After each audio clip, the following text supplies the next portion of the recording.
Item ಯಾವುದೇ ಇರಲಿ try ಮಾಡಿ ಆಚಿ ಚಿಕನ್ ಮಸಾಲಾ. ಆಚಿ ಚಿಕನ್ ಮಸಾಲಾ. ಬುಲ್ಡೇಜರ್ ಹೊಡಿಬೇಕಂತ ಅವ್ರ ಆಸೆ, ನಾವು ಅವ್ರ ತಲೆ ಬುಲ್ಡೆ ಹೊಡಿಬೇಕು ಅಂತ ನಮ್ಮ ಆಸೆ. ಅವರು ರೈತರು ತಲೆ ಹೊಡೆದಿ ಸಂಪಾದನೆ ಮಾಡ ಅಂತ ಅವ್ರ ಆಸೆ, ನಾವು ಅವ್ರ ಬುಲ್ಡೆ ಹೊಡಿಬೇಕು ಅಂತ ನಮ್ಮ ಆಸೆ. ಇಷ್ಟೇ ವ್ಯತ್ಯಾಸ.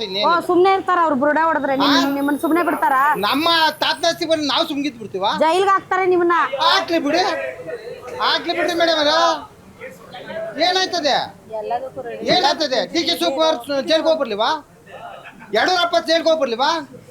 ಜೈಲ್ಗೆ ಹೋಗ್ತಿದ್ರು ಯಾರು?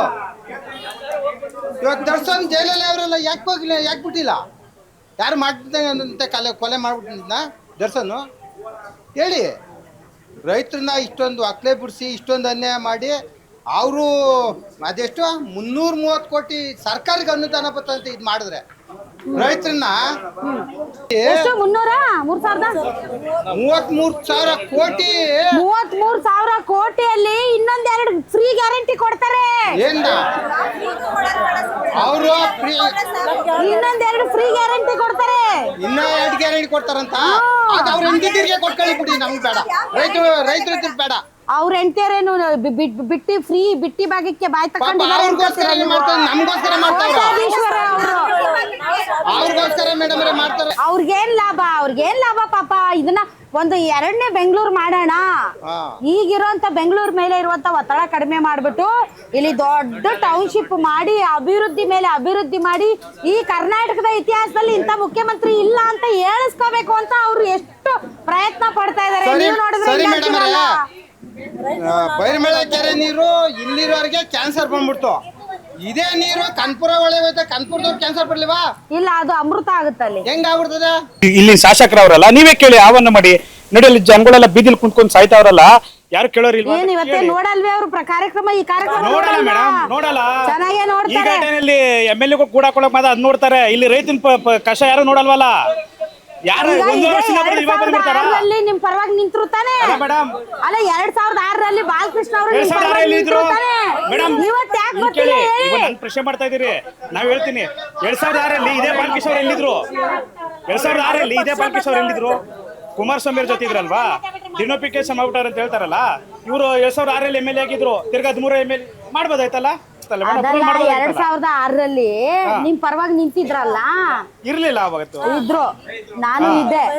ಇದ್ರು, ರೈತರ ಪರವಾಗಿ ಹೋರಾಟ ಮಾಡಿದ್ರು. ಇಲ್ಲ ಕೊಡಲ್ಲ ಭೂಮಿ ಅಂತಂದ್ರು. ಇವತ್ತ್ಯಾಕೆ ಗೊತ್ತಿಲ್ಲ?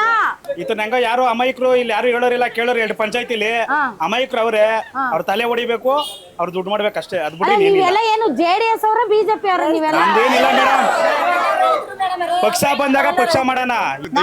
ಲಾಠಿ ತಗೊಂಡ್ಬಂದು ಅವಾಗ ಓಡಾಕ್ತೀರಾ?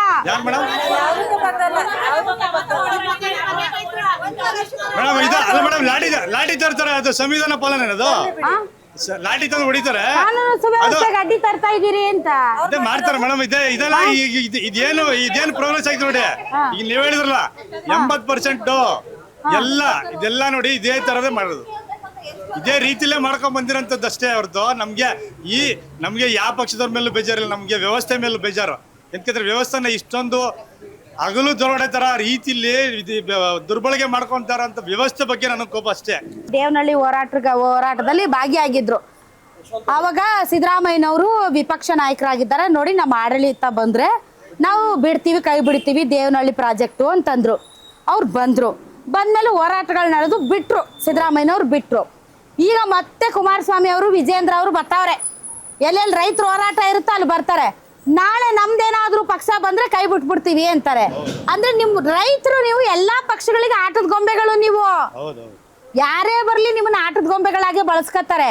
ಅವ್ರು ಬಂದಾಗ ಇವ್ರು ಬಂದಾಗ ಅವರು. ಈ ರಾಜಕೀಯ ನಾಯಕರುಗಳನ್ನ ಯಾಕೆ ನಂಬ್ತೀರಿ ನೀವು? ಯಾರು ನಂಬಿಲ್ಲ. ನಮ್ದು ಆಸ್ತಿಗೋಸ್ಕರ ಪ್ರೊಟೆಸ್ಟ್ ಮಾಡ್ತಾ ಇದೀವಿ. ಈಗ ಅವ್ರೇನ್ ಹೇಳ್ತಾ ಇದಾರೆ, DK ಶಿವಕುಮಾರ್, ರೈತರು ನನ್ಗೆ 2 ಮೊಟ್ಟೆ ಹೊಡೆದ್ರು ಸರಿ, ನಾನ್ ಬಟ್ಟೆ ಹೊಡೆದ್ರು ಸರಿ, 2 ಏಟ್ ಹೊಡೆದ್ರು ಸರಿ, ನಾನ್ ಬಿಡಲ್ಲ ಅಂತಾರೆ. ನಾವು ಅಷ್ಟೇ, ನಮ್ ಬಟ್ಟೆ ಹೊಡೆದ್ಬಿಟ್ರು ಸರಿ, 2 ಏಟ್ ಹೊಡೆದ್ಬಿಟ್ರು ಸರಿ. ನೀವು ಎಷ್ಟು ಜನ ಇದೀರಿ? ನೀವು ಟೋಟಲ್ ನಂಬರ್ ಹೇಳಿ, ಎಷ್ಟು ಜನ ಇದೀರಿ ನೀವು? 80% ಇದೀವಿ. 80% ಅಂದ್ರೆ ಎಷ್ಟು ಜನ ಇದೀರಿ ನೀವು? ಊರಲ್ಲಿ ಒಂದು 80% ಎಷ್ಟಿದೆ ಅಲ್ಲ, ಅದೆಲ್ಲ ನಾವು ಮಾತಾಡ್ಕೊಡ್ದು. ಅವ್ರದ್ದು ಪರ್ಸನಲ್ ವಿಚಾರಗಳ ನಾವಂತೂ ಯಾವುದೇ ಕಾರಣಕ್ಕೂ ನಾವು ಜಮೀನ್ ಬಿಡಲ್ಲ ಕಣ.